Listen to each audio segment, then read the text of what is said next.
today. They played with great energy. Their best players played great. We didn't want to try not to let their best players beat us. They did. Penny talked about defense traveling, and it does. It's the first time that defense didn't carry the day for us. And I knew the offense would be challenged, but we really weren't very well prepared.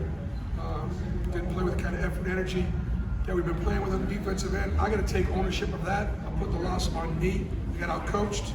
Our team got out prepared. They were more ready to play than we were, and that's on me.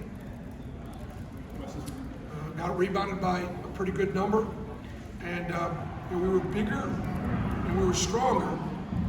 They were much more experienced, much quicker, more athletic. They were long, and that length obviously bothered us. Bruce, just kind of with the fact that they sort of beat you guys to an extent at your own game. Was this a frustrating loss? Would you describe it as frustrating, or just how would you describe it? Their defense was terrific. Our defense wasn't. I knew there were times that we'd struggle offensively, but if we had really guarded and took some ownership of that, they would have scored 82 points. Bruce, you guys only had 2 blocks and they came really late. What were they doing to get as many clean looks at the rim, and just kind of what was affecting them? Just our team, from our team defensive standpoint, our guys were opening up the gate. They're driving downhill. They were able to make one-on-one plays. We didn't make them score through our chest. We fouled them too much, and I think that was probably the biggest factor.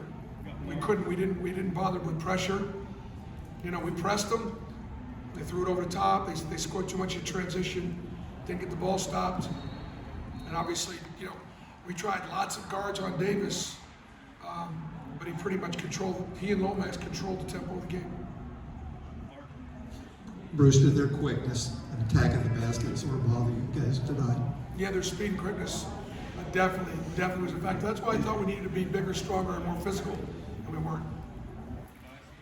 Bruce, they outscored you 50-24 in the paint. What were they able to do in there? And what was the atmosphere like in your field? It was a great atmosphere. Our fans traveled. They did a great job.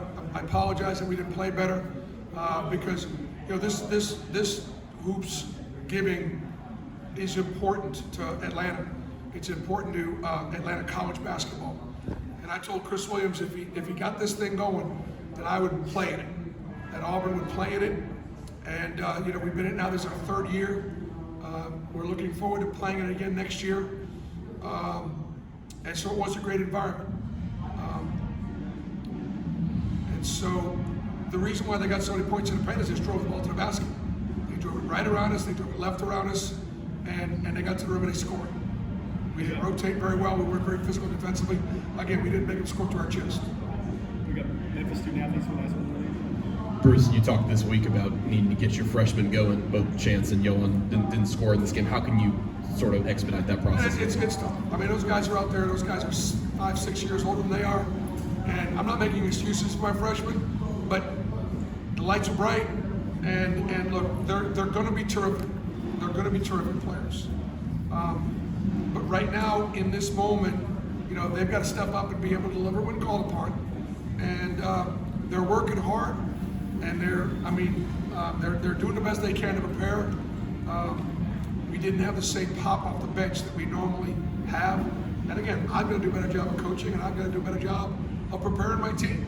We got to do a better job with the defensive game plan and make sure guys understand. Look, we could have won the game, scored 73 points, but we can't win the game with Memphis scoring 82. Thanks, Bruce.